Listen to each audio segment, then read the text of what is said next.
जी जनाब, कैसे हैं आप सब लोग। ये है आज हमारा डेवऑप्स का चैप्टर नंबर 15। हमारा जो डेवऑप्स रोड मैप जारी है अल्हम्दुलिल्लाह, उसका चैप्टर नंबर 15। और हम बात करेंगे डॉकर वॉल्यूम्स के बारे में। मेरे दोस्तों, मुझे उम्मीद है कि आपकी डॉकर की बेस अल्हम्दुलिल्लाह बन चुकी है। हमने डॉकर के बहुत ज़्यादा कॉन्सेप्ट्स ऑलरेडी डिस्कस कर लिए हैं, जिसमें हमने डॉकर से स्टार्ट किया था कि डॉकर है क्या, डॉकर किस लिए इस्तेमाल होता है, फिर डॉकर इमेजेस, फिर तकरीबन 50 से ज़्यादा डॉकर की कमांड्स, और इसके बाद फिर Docker file, custom Docker images build करने के लिए, फिर इसके बाद डॉकर हब। और हमने देखा हमने कैसे इमेजेस डॉकर हब पे पुश किए, वहां से पुल किए, और इसके बाद मल्टी स्टेज डॉकर बिल्ड्स। और हमने खूब जो है ना कंटेनर्स भी चलाए, डॉकर रन की कमांड को भी एक्सप्लोर कर लिया, डॉकर बिल्ड की भी कमांड को हमने अच्छा खासा डिस्कस कर लिया। यानी हमारे अपनी मर्जी के हम डॉकर इमेजेस भी बना सकते हैं, उन्हें हम अपनी रिपोजिटरी में, आप जिसको कह सकते हैं रजिस्ट्री में, डॉकर हब में, उसमें भी पुश कर सकते हैं अपडेटेड टैग्स के साथ। अब बात आ गई है स्टोरेज की। देखें, वो जितनी भी हमने कमांड्स रन की हैं, ये जो एप्लीकेशंस हमने अपने डेमोज में, जो पिछले डेमोज में हमने डिस्कस किया था, उनमें कहीं भी स्टोरेज इन्वॉल्व नहीं थी। ऐसा ही है ना, कहीं भी मैंने स्टोरेज का नाम तक नहीं लिया कि भाई ये हम ऐसे स्टोर कर रहे हैं डाटा या इस तरह, कोई बात ऐसी मैंने डिस्कस नहीं की, क्योंकि ये एक पूरा डेडिकेटेड चैप्टर है डॉकर वॉल्यूम्स का, जिसमें डॉकर की स्टोरेज के बारे में हम डिस्कस करेंगे। तो चलिए शुरू करते हैं। और मेरी इंतहाई मुअद्दबाना गुजारिश आप लोगों से कि डेवऑप्स मौलवी हिंदी के चैनल को जरूर सब्सक्राइब कर लीजिएगा। और इसके बाद हमारा जो टॉपिक है डॉकर वॉल्यूम्स का, उसका ताल्लुक जो है वो स्टोरेज से है। तो जो पिछले लेक्चर्स हम लोगों ने डिस्कस किए, तो जैसा कि मैंने आपको बताया, वहां कहीं भी स्टोरेज इन्वॉल्व नहीं थी। तो अब बात आ जाती है कोई एक ऐसी एप्लीकेशन की जहां पर मेरी डेटाबेस इन्वॉल्व है। तो मेरे पास ये एक मिसाल के तौर पर डीबी एप्लीकेशन है, डीबी, जिसमें डेटाबेस इन्वॉल्व है, और मैं अपने यूजर से कुछ इंफॉर्मेशन ले रहा हूं। मिसाल के तौर पर मेरी जो है ये एप्लीकेशन, ये एक ये समझ लें कि कैरियर वेबसाइट है, जस्ट लाइक Indeed.com। तो यहां से जो है ना, मेरे जो भी ऑडियंस है या यूजर्स या विजिटर्स, जो लोग आके इस पेज को विजिट कर रहे हैं, तो वो उनसे मैं कुछ डाटा ले रहा हूं। जैसे आपका यानी नेम क्या है, और फिर आपकी एजुकेशन क्या है, और फिर आपका जीपीए क्या है, और आपका इससे पहले कोई एक्सपीरियंस है या नहीं है। तो इस तरह मिसाल के तौर पर मैं उनसे कुछ डाटा ले रहा हूं, नेम, इंफॉर्मेशन वगैरह, एजुकेशनल, या इसके बाद जीपीए, एक्सपीरियंस, या टूल्स, स्किल सेट, एक्सेट्रा। तो अब ये ऑब्वियस सी बात है कि ये जो डाटा मैं कलेक्ट कर रहा हूं, ये मुझे कहीं ना कहीं स्टोर करना पड़ेगा। तो अब डॉकर में स्टोरेज किस तरह काम करती है, या डॉकर में हम डाटा किस तरह स्टोर करते हैं, उसके लिए हम डॉकर वॉल्यूम्स को यूज करते हैं। तो डॉकर वॉल्यूम्स जो है, उनका कोर पर्पस वो ये है कि हमारा डाटा हम एप्लीकेशन से, जिस वक्त हमारी एप्लीकेशन कंटेनर्स की सूरत में रन करे, तो हम जो डाटा लें या जो डाटा हमारे पास आए, वो वॉल्यूम्स में एक वॉल्यूम हम क्रिएट करेंगे, और उसमें वो सारा डाटा सेव होता जाएगा। तो मेरे दोस्तों, यहां पर एक बहुत ही ज्यादा अहम कॉन्सेप्ट आपको मैं बताने जा रहा हूं। वो क्या है? वो ये है कि मैंने ये एक कंटेनर चलाया, ये मेरा कंटेनर है, कंटेनर 1, और मैंने डॉकर रन की ऐप से, ठीक है, डॉकर रन की कमांड यूज की है, और मैंने एक कंटेनर चलाया है। तो अब बिल फर्ज मैं कोई इसके साथ कोई डॉकर वॉल्यूम अटैच नहीं करता, या बाइंड माउंट नहीं है इसके साथ, या कोई वॉल्यूम माउंट नहीं है, तो जब तक ये कंटेनर चलेगा तो डाटा इस पे रहेगा। तो जो ही ये कंटेनर मैंने डिलीट कर दिया, डॉकर rm -f की कमांड और आगे कंटेनर का नेम, तो इससे कंटेनर रिमूव हो जाता है। तो जो ही मैंने ये खतरनाक वाली कमांड चलाई, कंटेनर 1 को मैंने जो ही रिमूव किया, तो इस कंटेनर के अंदर जो भी डाटा है वो सारा भी डिलीट हो जाएगा। क्यों? उस डाटे को क्या कहते हैं? उसको कहते हैं इफेमेरल। ठीक है, ये इफेमेरल, EPHEMERAL, मेरे ख्याल में मैं स्पेलिंग सही बता रहा हूं। इफेमेरल, इफेमेरल मेरे दोस्तों उस डाटे का नाम है।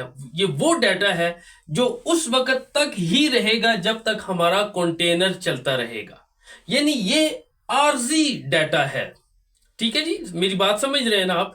कि जो ही हमने कंटेनर चलाया तो हम उस कंटेनर में लॉग इन हुए या हमने अपनी एप्लीकेशन को स्टार्ट किया, तो जो डाटा कलेक्ट होना शुरू हुआ वो उतनी देर तक ही रहेगा कि जब तक वो कंटेनर वन, ये हमारा कंटेनर वन, चाहे ये 10 दिनों के लिए चले, 20 दिनों के लिए या 1 साल के लिए भी चले, तो हमारा डाटा परसिस्ट करेगा, यानी रहेगा कंटेनर पर। लेकिन जो ही खुदा न खास्ता मैंने इस कंटेनर को रिमूव कर दिया, तो इस पर जो डाटा होगा वो सारा भी वॉश आउट हो जाएगा, वो सारा रिमूव हो जाएगा, डिलीट हो जाएगा। क्यों? क्योंकि इसके साथ किसी किस्म की स्टोरेज माउंट नहीं है। अब समझ आ रही है आपको कि डॉकर वॉल्यूम जिस वक्त हम इसके साथ माउंट करेंगे, कोई वॉल्यूम क्रिएट करके, फिर तो हमें कोई टेंशन लेने की जरूरत ही नहीं है। क्यों? हमारा डाटा उस वॉल्यूम में सेव होता रहेगा।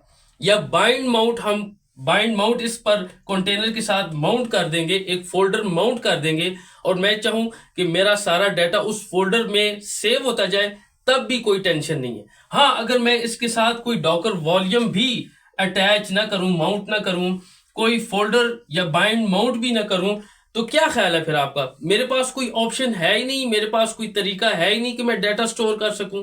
तो इसलिए इसको कहते हैं इफेमेरल, कि जब तक कंटेनर बाकी तो डाटा बाकी, कंटेनर गया तो डाटा भी गया।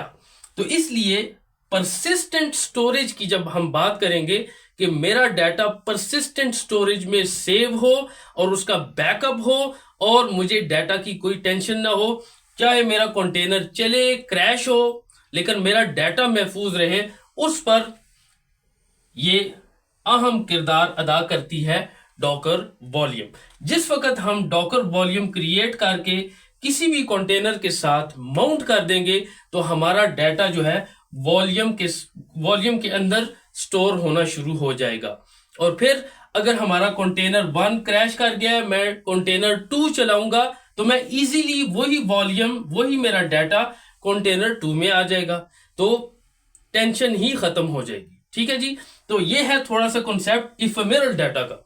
इफेमेरल उसको कहते हैं कि जब तक आपका कंटेनर चलेगा आपका डाटा रहेगा, आपका कंटेनर गया आपका डाटा भी गया। तो अब इस चीज पर काबू पाने के लिए, इस सिचुएशन को ओवरकम करने के लिए हमारे पास क्या रास्ता है? हमारे पास है डॉकर वॉल्यूम्स। हम डॉकर वॉल्यूम्स क्रिएट करते हैं या बाइंड माउंट्स भी। ठीक है, बाइंड माउंट्स, आगे मैं इनका भी डिफरेंस बताऊंगा आपको।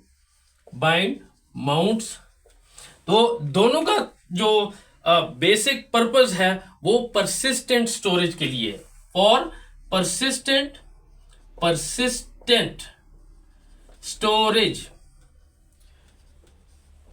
फिर इस सूरत में मेरे दोस्तों मेरा कंटेनर क्रैश में, यानी क्रैश लूप में चला गया, या एरर्स आ रहे हैं, बार बार रीस्टार्ट हो रहा है, कंटेनर स्टेबल नहीं है, लेकिन मुझे अपने डाटा की फिक्र नहीं होगी, क्योंकि वो परसिस्टेंट स्टोरेज मतलब मेरे सिस्टम पर या होस्ट मशीन पर भी सेव हो रहा होगा, या मेरे किसी क्लाउड बैकअप पर भी सेव हो रहा होगा। तो इसलिए डॉकर वॉल्यूम्स का मकसद क्या है? For data persistent storage. Data storage के लिए डॉकर वॉल्यूम्स यूज होती हैं। डॉकर वॉल्यूम्स इंतहाई फ्लेक्सिबल हैं और हम इनको बिटवीन डिफरेंट डॉकर होस्ट्स, अब मिसाल के तौर पर मेरे पास अगर 10 डिफरेंट डॉकर होस्ट हैं, यानी डिफरेंट 10 वर्चुअल मशीन्स हैं जिन पर डॉकर चल रहा है, तो मैं डॉकर वॉल्यूम्स को इजीली उन डॉकर होस्ट में माइग्रेट भी कर सकता हूं। क्यों? डॉकर वॉल्यूम्स बहुत ज्यादा फ्लेक्सिबल है। तो ये बात होगी जी, इफेमेरल की समझ आ गई होगी आपको कि जब तक कंटेनर चलेगा मेरा डाटा रहेगा, कंटेनर गया तो मेरा डाटा भी गया। अब अगर मेरा डाटा इंतहाई सेंसिटिव है तो मुझे डेफिनेटली एक परसिस्टेंट स्टोरेज सॉल्यूशन चाहिए।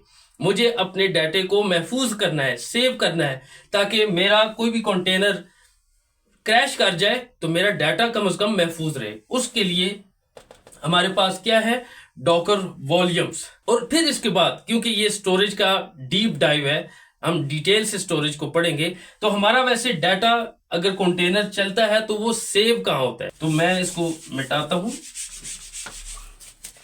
आगे।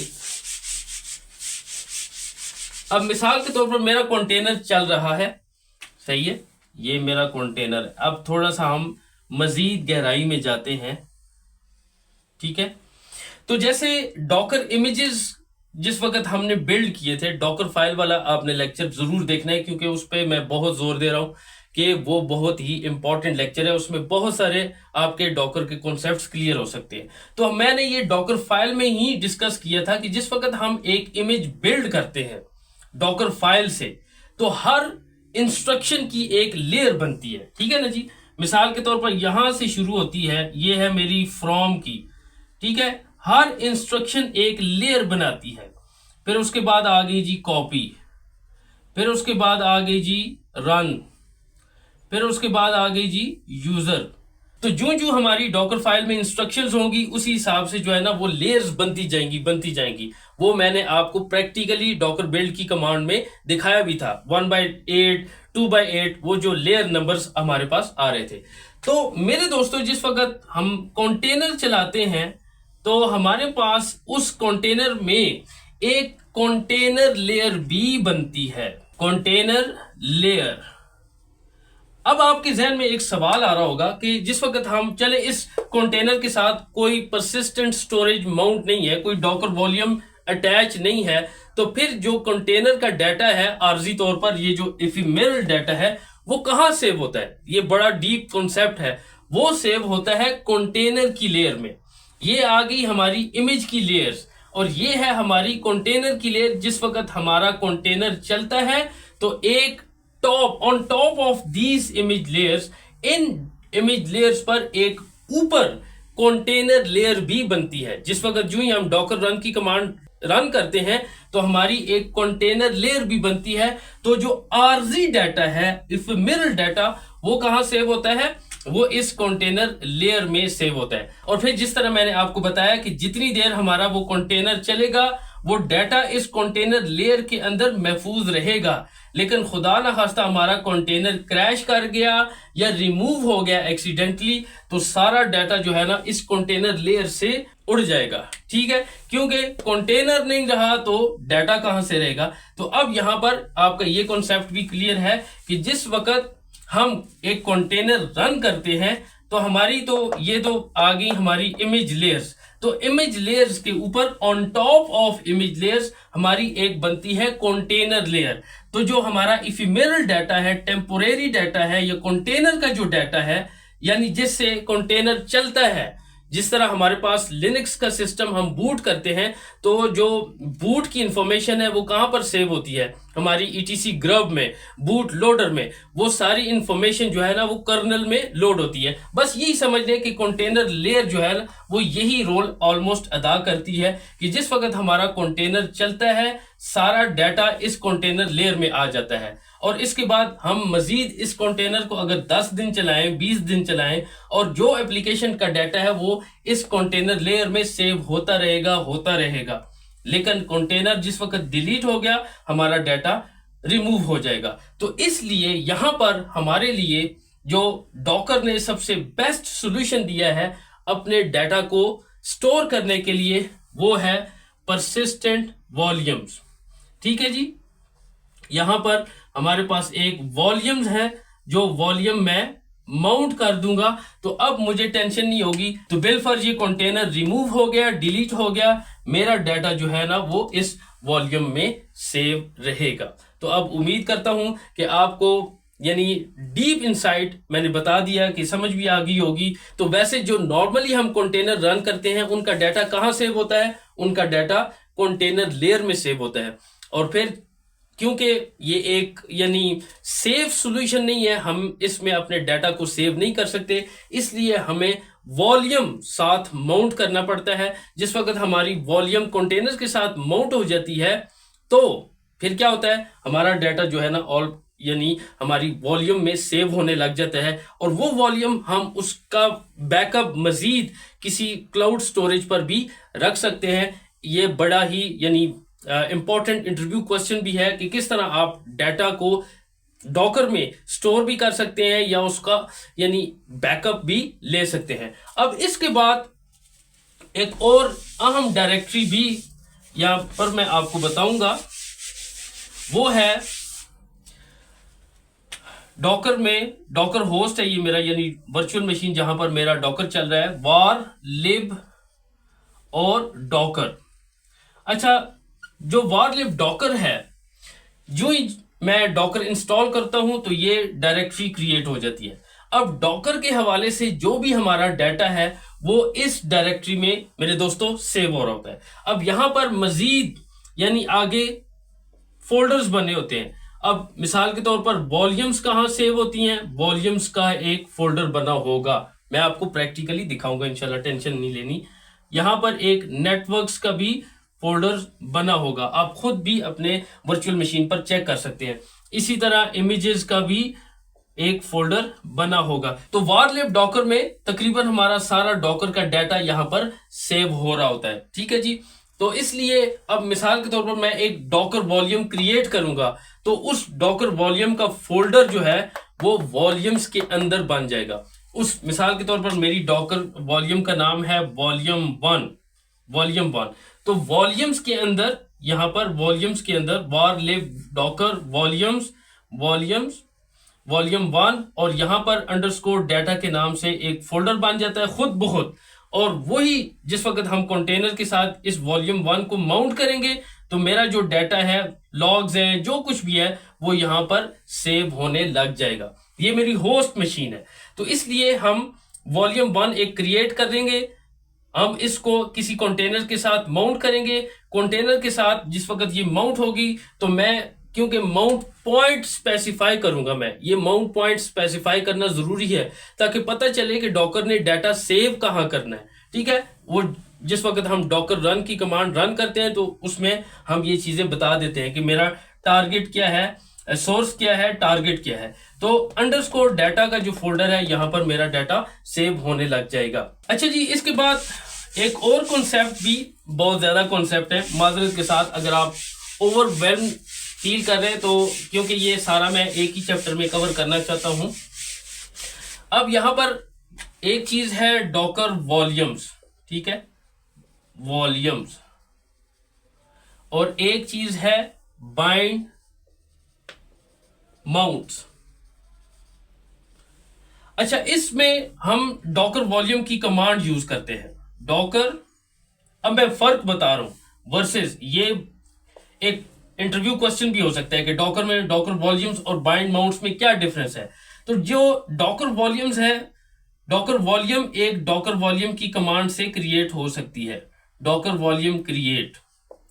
और जिस वक्त जैसे वॉल्यूम 1 है और डॉकर वॉल्यूम ls में रन करूंगा तो वो ये वॉल्यूम 1 जो है ना वो मुझे शो हो जाएगी। लेकिन बाइंड माउंट में क्या होता है, मिसाल के तौर पर मेरा एक फोल्डर है opt लॉग्स, ठीक है, ये होस्ट मशीन पर, तो मैं इसको जो है डायरेक्ट कंटेनर के अंदर माउंट कर दूंगा, कंटेनर के अंदर भी ये आ जाएगा opt लॉग्स, ठीक है। मुझे कोई वॉल्यूम क्रिएट करने की यहां पर बाइंड माउंट्स में क्रिएट करने की जरूरत नहीं है। ये मिसाल के तौर पर मेरी अगर होस्ट मशीन है, ये मेरा कंटेनर है, डॉकर रन की कमांड में मैं, ये मेरा सोर्स बन जाएगा, ये कंटेनर के अंदर मेरा टारगेट बन जाएगा। तो मैं डायरेक्ट माउंट कर सकता हूं किसी भी होस्ट की डायरेक्टरी को कंटेनर के अंदर। तो इसका क्या मतलब हुआ कि डॉकर वॉल्यूम्स जो है, वॉल्यूम्स वो अंडरलाइंग हमारा जो ऑपरेटिंग सिस्टम है या अंडरलाइंग होस्ट मशीन है, ये अगर मेरी होस्ट मशीन है तो यहां पर भी मैं ड्रॉ कर देता हूं। मिसाल के तौर पर ये होस्ट मशीन है जहां पर डॉकर होस्ट है ये, सॉरी मजीद आगे लिख देता हूं, डॉकर होस्ट है। तो Docker volumes are independent of the Docker host, ये उस पे डिपेंड नहीं करती। डॉकर वॉल्यूम्स इंडिपेंडेंट है, आजाद हैं, इनका कोई ताल्लुक नहीं है और मैं ये कहीं भी डॉकर वॉल्यूम में कहीं भी यानी हूं, वारलिब में हूं या ईटीसी में हूं, मैं कहीं भी क्रिएट कर सकता हूं। जो ही क्रिएट करूंगा वॉल्यूम 1 वारलिब डॉकर वॉल्यूम्स में बन जाएगी। लेकिन बाइंड माउंट्स जो है वो डिपेंडेंट है अंडर ये जो डॉकर होस्ट है, डॉकर होस्ट पे डिपेंड करती हैं। अब डॉकर होस्ट पे ये डायरेक्टरी होगी तो ये कंटेनर के अंदर माउंट होगी। अब समझ आ रही है आपको बात? जो की डिफरेंस है कि Docker volumes are independent of the Docker host, but bind mounts are dependent of the Docker host. ये सबसे बड़ा डिफरेंस है। और फिर डॉकर वॉल्यूम्स आर फ्लेक्सिबल और बाइंड माउंट्स जो हैं ये इतनी फ्लेक्सिबल नहीं है। और फिर तीसरा जो एक बहुत ही कॉमन डिफरेंस है वो ये है कि डॉकर वॉल्यूम्स क्योंकि इजीली हम इनको माइग्रेट कर सकते हैं तो ये ज्यादा रिकमेंडेड है as compare to bind mounts, ये नॉट रिकमेंडेड।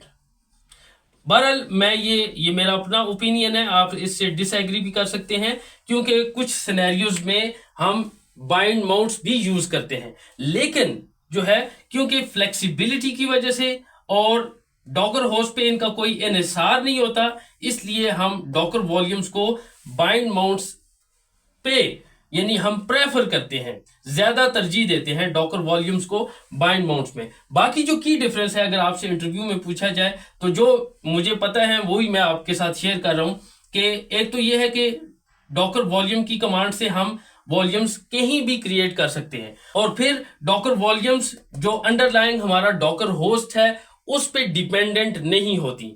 डॉकर वॉल्यूम्स आजाद है, लिबरल है। और जो है ये जो बाइंड माउंट्स है ये थोड़ी तंग नजर है। क्योंकि इन्होंने डॉकर होस्ट पे ये डिपेंडेंट होती हैं। जिस तरह हमारे पास जो डायरेक्टरी स्ट्रक्चर डॉकर होस्ट का होगा वही बाइंड माउंट्स को फॉलो करना पड़ेगा।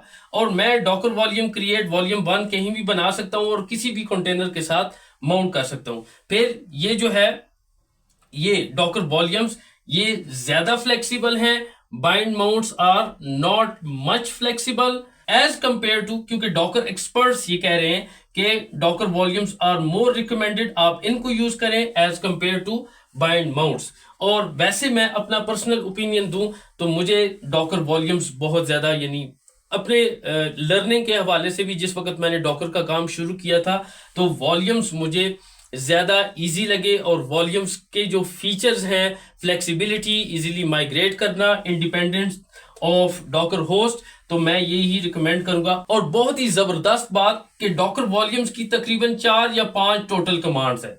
बस वो कमांड्स हमें आनी चाहिए, हम इजीली डॉकर वॉल्यूम्स क्रिएट कर सकते हैं, माउंट कर सकते हैं, डिलीट कर सकते हैं, इंस्पेक्ट वगैरह कर सकते हैं। तो ये की डिफरेंस था जी। और वैसे हम अपनी लैब में इन दोनों को यूज करेंगे और उसमें भी आपका ये अगर अभी तक कोई कंफ्यूजन है तो इंशाल्लाह उसमें भी जरूर मैं आंसर कर दूंगा। आप यानी मजीद आपको पता चल जाएगा, हाँ भाई ये बाइंड माउंट है, हाँ भाई ये डॉकर वॉल्यूम है। तो उम्मीद है ये आपको डिफरेंस वगैरह समझ आ गया होगा डॉकर वॉल्यूम्स का वर्सेस बाइंड माउंट्स का। वैसे आखिर में अब मैं ये कहूंगा कि दोनों की अपनी अपनी यूजेज है। कुछ प्रोजेक्ट्स में मैंने बाइंड माउंट्स को भी यूज होते देखा है, कुछ प्रोजेक्ट्स में डॉकर वॉल्यूम्स को भी। तो मैं ये हरगिज नहीं करूंगा कि यार Docker volumes bind mounts use नहीं होते, ये भी यूज होते हैं। लेकिन प्रायोरिटी या तरजीह या ज्यादा रिकमेंडेड जो तरीका है परसिस्टेंट स्टोरेज का वो है डॉकर वॉल्यूम्स का। अब आखिर में ये दोनों डॉकर रन की कमांड ही यूज करती हैं। डॉकर वॉल्यूम ये इनमें एक मुश्तरका चीज है, कॉमन है कि जिस वक्त हम डॉकर रन की कमांड यूज करते हैं, डॉकर रन -IT, ठीक है, IT इंटरैक्टिव -D डिटैच, ठीक है, और फिर इसके बाद एक स्विच यूज होता है -V का, ठीक है। -V डॉकर रन की जिस वक्त हम कमांड में यूज करते हैं तो वो आपसे अगर बाइंड माउंट है तो फिर हमें होस्ट की डायरेक्टरी और कंटेनर की डायरेक्टरी जहां पर हमने माउंट करना है, बल्कि इस तरह करता हूं, ये इसको मैं मिटा देता हूं ताकि आपको ज्यादा समझ आए। यहां से भी आपको वॉल्यूम्स और बाइंड माउंट्स का डिफरेंस पता चल सकता है। अब मैं पहले यूज करूंगा डॉकर, यहां पर वॉल्यूम, और नीचे मैं डॉकर बाइंड माउंट की कमांड यूज करूंगा। अच्छा जी, डॉकर रन की कमांड है, ठीक है। डॉकर रन -IT -D और -V, और इससे पहले मैं ये एज्यूम करता हूं कि मैंने एक वॉल्यूम 1 जो है ना वो बनाया हुआ है, ठीक है। डॉकर वॉल्यूम क्रिएट वॉल्यूम 1, और फिर मैं इसी वॉल्यूम 1 को डायरेक्ट माउंट कर देता हूं मिसाल के तौर पर, और कन्फिग के फोल्डर में माउंट कर देता हूं। मिसाल के तौर पर वॉल्यूम 1 में मेरी कुछ कॉन्फ़िगरेशंस हैं और वो यहां पर मैं डायरेक्टली माउंट कर दूंगा, और फिर इसके बाद कंटेनर का नाम और कंटेनर 1 और आगे इमेज, ऐसे ये मेरी डॉकर रन की कमांड चलेगी। जो ही मैं कंटेनर के अंदर लॉग इन करूंगा तो एक कॉन्फ़िग का फोल्डर बन जाएगा। फिर इसके बाद अगर मैं कॉन्फ़िग के यानी फोल्डर में कोई भी मेरा डाटा अपडेट होगा, कोई चीज अपडेट होगी, तो वो ऑटोमेटिकली मेरे वॉल्यूम 1 में भी आती जाएगी। और वॉल्यूम 1 कहां सेव होती है? var lib डॉकर और यहां पर वॉल्यूम्स और यहां पर वॉल्यूम 1, ठीक है जी। जो कॉन्फ़िग का डाटा है यहां पर वॉल्यूम 1 में सेव होता जाएगा। इसके बाद अगर बात करूंगा मैं बाइंड माउंट की, बाइंड माउंट, तो कमांड बाकी यहां तक यही रहेगी, Docker run -IT -D -V। यहां पर अब आपने समझा, ये देखिए मैंने वॉल्यूम का नाम दिया था, लेकिन यहां पर मुझे होस्ट का पूरा पाथ देना पड़ेगा। मिसाल के तौर पर मैं कर देता हूं होम, मेरा डेवऑप्स मौलवी यूजर, डेवऑप्स मौलवी, और यहां पर मिसाल के तौर पर एक कॉन्फ़िग्स का डाटा फोल्डर है कॉन्फ़िग्स, उसको मैं माउंट करूंगा यहां पर opt कॉन्फ़िग में, कंटेनर के अंदर opt कॉन्फ़िग्स, और फिर बाकी नेम और फिर कंटेनर 2 और आगे मेरा इमेज। तो ये की डिफरेंस बन रहा है। यहां पर देखिए मैं सिर्फ और सिर्फ वॉल्यूम का नाम दे रहा हूं, ठीक है। इसलिए वॉल्यूम्स को कहते हैं कि ये होस्ट पे डिपेंडेंट नहीं होती, लेकिन यहां पर मुझे पूरा अपना जो मेरा होस्ट है, डॉकर होस्ट या मेरी वर्चुअल मशीन है, मैं उसका पूरा पाथ दे रहा हूं, और ये हमारा सोर्स आ जाता है, ठीक है। होस्ट ये सोर्स है और ये मेरा टारगेट है। ये वॉल्यूम यहां पर मेरा सोर्स है, ये मेरा टारगेट है। तो ये जो टारगेट है ये मतलब ये कंटेनर के अंदर बनेगा, ये कंटेनर के अंदर होगा। ये मेरी डॉकर होस्ट है, डॉकर होस्ट यानी जिसपे मेरा डॉकर चल रहा है। तो ये की डिफरेंस है, यहां से भी हमें बाइंड माउंट का और वॉल्यूम्स का पता चल रहा है। तो ये कमांड्स इंशाल्लाह हम अपने प्रैक्टिकल डेमो में रन करते हैं अभी, और फिर मजीद इसको समझते हैं। उम्मीद है यहां तक आपको ये कॉन्सेप्ट्स क्लियर हो गए होंगे, लेकिन इसके बावजूद अगर कोई क्वेश्चन है तो कमेंट्स में जरूर पूछिएगा। चलते हैं अपने लैब सेशन की तरफ। तो जी जनाब, अपनी हम लैब का सेशन जो है ना वो आगे बढ़ाते हैं। सबसे पहले तो मैं आपको ये बताना चाहूंगा कि ये जो डायरेक्टरी है var lib और डॉकर, ठीक है जी। जैसे मैंने आपको पहले बता दिया था, बोर्ड पर सारी ये डिटेल्स बता दी थी कि ये डायरेक्टरी डॉकर का सारा डाटा रखती है, यानी हमारे डॉकर के इंफ्रास्ट्रक्चर से रिलेटेड। जैसे आप देख भी रहे हैं, वॉल्यूम्स हैं, अच्छा नेटवर्क है, इमेज है, कंटेनर्स है। तो जो कुछ हम डॉकर से बनाते हैं उसका जो डाटा है डॉकर से रिलेटेड हमारे इंफ्रास्ट्रक्चर का, वो यहां पर स्टोर हो रहा होता है, सेव हो रहा होता है। तो var lib डॉकर जो है, जिस वक्त हम डॉकर इंस्टॉल करते हैं तो ये डायरेक्टरी बाय डिफॉल्ट इंस्टॉल हो जाती है, यानी क्रिएट हो जाती है, सॉरी। तो यहां पर अब जिस वक्त मैं वॉल्यूम्स क्रिएट करूंगा तो वो वॉल्यूम्स यहां पर आकर सेव होंगी। तो cd वॉल्यूम्स करता हूं मैं, तो देखें यहां पर अभी कोई भी वॉल्यूम नहीं है। तो सबसे पहले इस तरह करते हैं कि हम एक बाइंड माउंट, ठीक है, पहले बाइंड माउंट से स्टार्ट करते हैं, फिर वॉल्यूम्स को देखते हैं। तो मिसाल के तौर पर यहां पर मेरा ये फोल्डर है वेब डाटा के नाम से, जिसमें मेरी कुछ यानी वेबसाइट से रिलेटेड डाटा है, वेब डाटा, आपको बता भी देता हूं। तो ठीक है जी, ये मेरा कुछ डाटा है यहाँ पर इस फोल्डर में, और मैं चाहता हूं कि मेरे कंटेनर में ये पूरा फोल्डर माउंट हो जाए। ठीक है, तो अब इसको माउंट कैसे करेंगे? पहले तो मैं वॉल्यूम क्रिएट नहीं कर रहा, मैं बाइंड माउंट को यूज करते हुए डायरेक्टली इसको कंटेनर के अंदर माउंट कर दूंगा। तो बहुत ही आसान कमांड है। अगर डॉकर रन की आपकी खूब प्रैक्टिस हो चुकी है तो बस एक चीज है जिसको हमने समझना है, और वो क्या चीज है यहां पर मैं क्लियर करता हूं, और ls-l डॉकर रन, ठीक है, -it-d, और फिर बाइंड माउंट के लिए -v। ठीक है जी, माउंट करने के लिए -v लाजमी हमने लगाना है। और इसके बाद जैसा कि मैंने आपको बताया था कि हमने पहले सोर्स देना है, जो हमारा यानी ये जो वर्चुअल मशीन है, ये मेरी वर्चुअल मशीन, ये एज सोर्स है। और फिर हमने वही पाथ, जैसे हम चाहते हैं कि यहां पर मेरा वेबसाइट का डाटा हो, जैसे मिसाल के तौर पर अगर मैं चाहूं कि कंटेनर में var www.html में जाके मेरा सारा डाटा जो है ना वो माउंट हो, तो मैं टारगेट ऐसे यानी ये फुल पाथ दूंगा। तो फिर जैसे आपको मैंने बताया था कि बाइंड माउंट्स जो है वो डिपेंडेंट होती हैं डायरेक्टरी स्ट्रक्चर की, किसके? अंडरलाइंग होस्ट के। तो मेरी ये जो वीएम है इसका जो डायरेक्टरी स्ट्रक्चर है, मैंने बाइंड माउंट के लिए उसे फॉलो करना पड़ेगा। तो अब ये जो वेब डाटा है ये कहां पर सेव है? मेरी रूट में। तो अब मुझे रूट का पूरा पाथ देना पड़ेगा, रूट और वेब अंडरस्कोर डाटा। ठीक है, और फिर यहां पर मुझे टारगेट देना पड़ेगा। मिसाल के तौर पर मैं चाहता हूं कि ये var www इस फोल्डर में जाके कॉपी हो जाए, तो ऐसे ये फुल पाथ, और फिर इसके बाद name of the container, container 1 मैं कह देता हूं, और आपका इमेज। ठीक है, बिजी बॉक्स। तो मैं इसको चलाता हूं, ये कंटेनर मेरा चल गया। अब डॉकर पीएस, ये देख लें मेरे पास ये कंटेनर चला है, बिजी बॉक्स का इमेज है। अब मैं कंटेनर के अंदर जाता हूं, एग्जीक्यूट यानी शेल। तो कमांड होगी डॉकर एग्जीक्यूट -it, आपके कंटेनर का नाम, और शेल। यहां पर इसने कमांड बताई हुई है कि आप शेल sh यूज करें। तो ये मैं कंटेनर के अंदर आ गया। अब यहां पर मैं देखता हूं cd var www, तो इसमें ये देखें मेरा सारा जो वेबसाइट का डाटा है वो यहां पर आ गया है।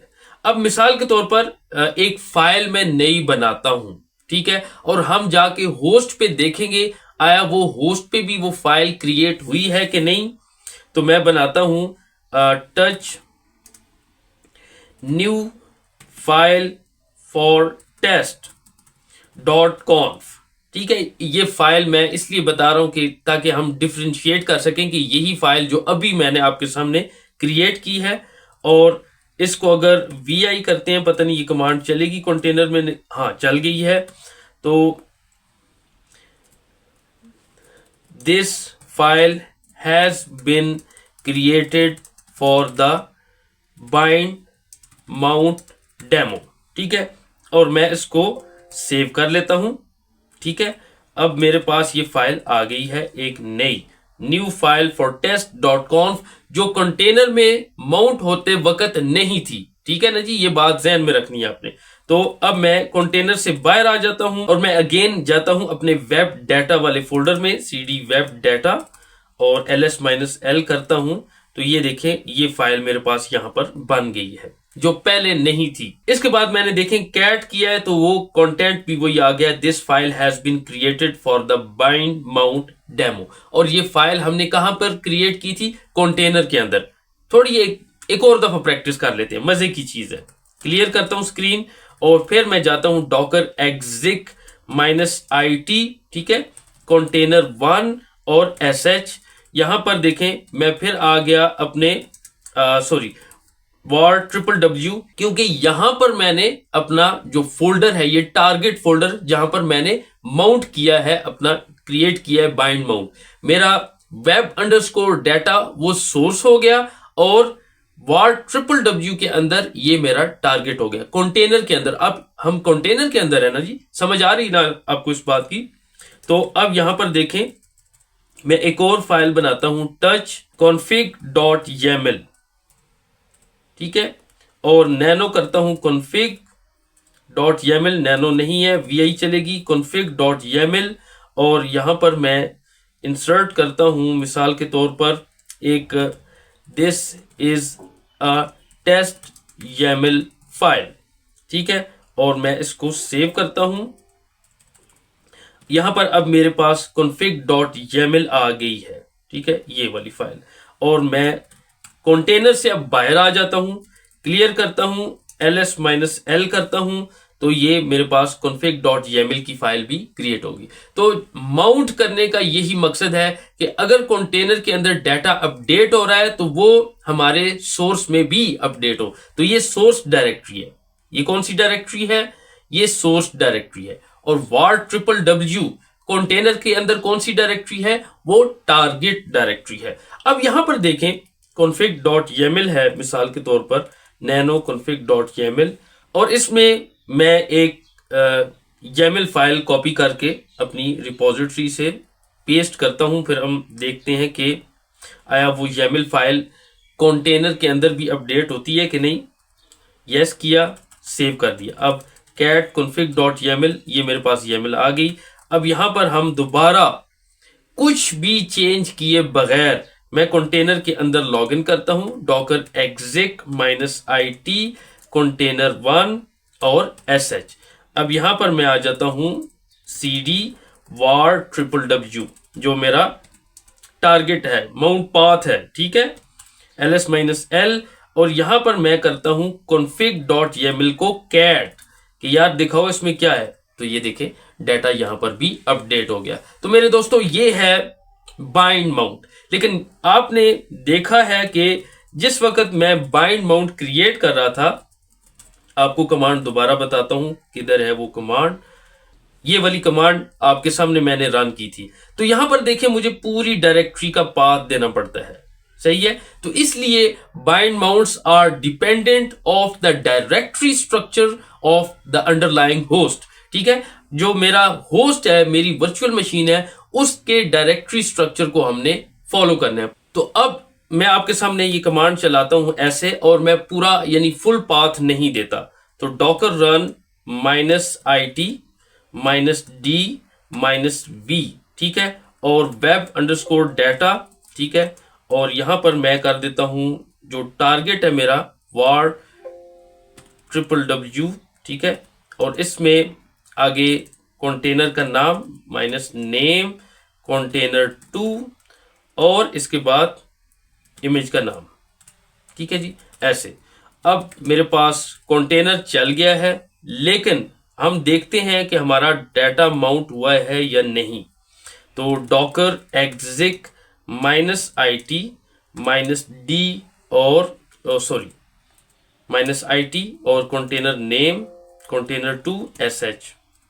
तो मैं अब जाता हूं cd var www में, तो यहां पर देखें कुछ भी नहीं आया, ठीक है। अब एक और तरीका करते हैं कि क्लियर, मैं एक और कंटेनर रन करता हूं, docker run -it -d -v, और आगे मैं देता हूं पाथ ऐसे, क्योंकि मैं अब उस यानी डायरेक्टरी के अंदर मौजूद हूं। यहां पर जिस जगह मैं मौजूद हूं, यहां पर ये डायरेक्टरी है, ठीक है। ये वेब डाटा, यहां से cd वेब डाटा करूं तो यहां पर मैं इंटर हो सकता हूं। तो यहां पर अब मिसाल के तौर पर docker run -it -d, दोबारा मैं कमांड रन करता हूं -v, और वेब डाटा, सॉरी ऐसे करता हूं, वेब डाटा, और ये यानी ये इस फोल्डर के अंदर जो कुछ भी है उसको माउंट करो, कहां पर, var www फोल्डर के अंदर, ठीक है, और इसका नाम रख लेते हैं हम -name -name container3, और इसके बाद जो हमारा इमेज है। तो अब यहां पर देखें कि इसने ये एक एरर दे दिया है, error response from daemon create web data, और कहता है कि includes invalid characters for a local volume name, और आगे कहता है कि if you intended to pass a host directory use absolute path. तो इसलिए जो जिस वक्त मैंने पहला कंटेनर बनाया था तो मैंने पूरा पाथ दिया था। तो यही फर्क है कि बाइंड माउंट्स को पूरा पाथ यानी जो डायरेक्टरी स्ट्रक्चर है हमें वो पूरा देना पड़ता है। अब अगर मिसाल के तौर पर मैं ऐसे चलाऊं डॉकर रन -it -d और -v ऐसे रूट वेब अंडरस्कोर डाटा और इसको मैं माउंट कर दूं यहां पर, ठीक है, कहीं भी माउंट कर सकता हूं। तो अब नेम कंटेनर 4 और इमेज का नाम। अब ये कह रहा है कि जो हमारी डेस्टिनेशन है ये वाली ना हो, यानी कोई और डायरेक्टरी हो। तो अच्छी बात है जी, हम इसको चेंज कर लेते हैं, हम कर लेते हैं OPT वैसे टेस्टिंग के लिए, और कंटेनर 4 की जगह नाम रख लेते हैं हम कंटेनर 5। ठीक है, अब कंटेनर चल गया है, लेकिन मैं देखता हूं डॉकर PS से, और डॉकर PS में हम जाते हैं डॉकर exec -it माइनस, फिर दोबारा लिख दिया मैंने कंटेनर 5 और sh। तो cd opt के अंदर अब यहां पर मेरी सारी साइट का डाटा आ गया। तो ये है कि बाइंड माउंट में हमें पूरा पाथ देना पड़ता है, एब्सोल्यूट पाथ देना पड़ता है, तब हम अपनी डायरेक्टरी को माउंट कर सकते हैं। तो यही मैंने आपको समझाना था, इसलिए आपके सामने जो मेरे पास इश्यूज आए या एरर्स आए छोटे छोटे वो भी आपने देख लिए। अल्लाह करे मैं कहता हूं आपके पास भी ये आए ताकि आप उनको फिक्स करें और आपका ये कॉन्सेप्ट वो मजबूत हो जाए। तो अब मेरे दोस्तों बात करते हैं वॉल्यूम्स की। ठीक है, डॉकर वॉल्यूम ls। तो यहां पर अभी कोई वॉल्यूम क्रिएटेड नहीं है, तो मैं अब आपके सामने एक नया वॉल्यूम क्रिएट करता हूं। ठीक है, डॉकर वॉल्यूम क्रिएट और उसका नाम रख देता हूं मैं vol1 यानी वॉल्यूम 1। ठीक है जी, एक नया वॉल्यूम बन गया डॉकर वॉल्यूम ls। तो ये मेरे पास आ गया और ड्राइवर इसका लोकल है। ठीक है, डिफॉल्ट ड्राइवर जो है वॉल्यूम का ये लोकल है। वैसे जो है ओवरले 2 ये स्टोरेज ड्राइवर यूज होता है वॉल्यूम्स में डॉकर में। ठीक है, डॉकर वॉल्यूम्स के लिए जो स्टोरेज ड्राइवर यूज होता है वो ओवरले 2 है। तो यहां पर इसने लोकल ड्राइवर उठाया है। अब मैं इस तरह करता हूं कि एक नया कंटेनर बनाता हूं। वैसे इससे पहले आपको दिखा भी दूं वारलिव डॉकर में कि ये वॉल्यूम यहां पर मेरे पास क्रिएट हो चुका है, cd वॉल्यूम्स। और अब देखें ये vol1 यानी वॉल्यूम 1 एक क्रिएट हो गया है जिस वक्त मैंने डॉकर वॉल्यूम क्रिएट की कमांड रन की है। बाकी कमांड वही है। ठीक है, तो बाकी किसी भी कंटेनर के साथ अब अगर मैं इस वॉल्यूम 1 को माउंट करूं तो कमांड वही है। सिर्फ ये है कि मुझे अब यानी एब्सोल्यूट पाथ देने की कोई जरूरत नहीं है, कोई टेंशन नहीं है। मैं कहीं से भी इस वॉल्यूम को माउंट कर सकता हूं। मिसाल के तौर पर मैं OPT में हूं और मैं यहां से रन करूं Docker run -it -d -v। अब vol1 यानी ये जो वॉल्यूम का नेम है वॉल्यूम 1, और यहां पर मैं इसको माउंट कर देता हूं var में। ठीक है, और इसके बाद नेम कंटेनर 1 अगेन और इसके बाद बिजी बॉक्स। ठीक है जी, हमारा कंटेनर चल पड़ा और डॉकर exec -it और कंटेनर 1 sh। ठीक है, अब मेरे पास ये फोल्डर आ गया var लेकिन यहां पर है कुछ भी नहीं। तो जो ही कोई चीज मैं वॉल्यूम 1 के अंदर कॉपी करूंगा वो ऑटोमेटिकली हमारे इस कंटेनर के अंदर आ जाएगा। तो मिसाल के तौर पर अब मैं यहां से एग्जिट करता हूं और यहां से भी क्लियर करता हूं स्क्रीन। मैं अपनी सारी साइट का data cp web underscore data और इसको कॉपी कर देता हूं किधर, var lib docker वॉल्यूम्स और vol1 और अंडरस्कोर डाटा के अंदर। ये कह रहा है आप जो है ना रिकर्सिव कर लो, तो मैं यूज करता हूं cp-r। तो अब दोबारा मैं कंटेनर के अंदर जाता हूं, ये मैं आपको समझाता हूं। cd var और यूं मेरा सारा डाटा जो है ना वो, क्योंकि मैंने अपनी सारी चीजें सारा डाटा वो वॉल्यूम 1 के अंदर कॉपी किया है, तो वो ऑटोमेटिकली जो है ना वो खुद ब खुद कंटेनर के अंदर आ गया। अब यहाँ पर जो भी मैं नई फाइल्स बनाऊंगा, लॉग फाइल्स हैं, जो कुछ भी हैं, तो वो मेरे इस वॉल्यूम 1 में आती जाएंगी। मिसाल के तौर पर मैं बनाता हूं नैनो इस तरह करता हूं, touch volume test dot con nano VI volume test, this is just a test file for volume in Docker. ठीक है, इसको मैं सेव करता हूं और कॉपी, यहां से मैं एग्जिट होता हूं, क्लियर करता हूं, CD var lib। अब आपके जहन में ये सवाल आएगा कि वॉल्यूम्स का डाटा सेव कहाँ हो रहा है, वो इधर ही सेव हो रहा होता है, डॉकर वॉल्यूम्स वॉल्यूम 1 और अंडरस्कोर डाटा यहां पर। ठीक है, और ये देख लें जो फाइल हमने बनाई थी वॉल्यूम टेस्ट के नाम से, कैट करूं वॉल्यूम टेस्ट, तो ये अगर यहां पर मैं इसको अपडेट करूं तो ये खुद ब खुद कंटेनर के अंदर भी रेप्लिकेट हो जाएगी। वैसे बहुत बड़ा फर्क नहीं है बाइंड माउंट्स में और डॉकर वॉल्यूम्स में, जस्ट ये है कि volumes are independent of the underlying directory structure of the host, बस ये एक बहुत बड़ा फर्क है। और ये फ्लेक्सिबिलिटी है इसकी वॉल्यूम्स की, और ज्यादा रिकमेंड यही करते हैं कि आप वॉल्यूम क्रिएट करें। This is another update. अब मैं इस फाइल को अपडेट करता हूं और अब दोबारा मैं Docker exec -it container 1 sh cd var www और ls-l करता हूं और कैट करता हूं वॉल्यूम टेस्ट को, तो ये देख लें दिस इज अनदर अपडेट, जो मैंने होस्ट से अपडेट की थी वो यहां पर आ गई है। तो ये थोड़ा सा आपको बताना था। इसके बाद मैं एग्जिट करता हूं। अब मजीद देखते हैं डॉकर वॉल्यूम, और ये देख लें डॉकर वॉल्यूम मैंने रन की तो उसने कहा भाई ये 4-5 कमांड्स हैं जो आप देख लो।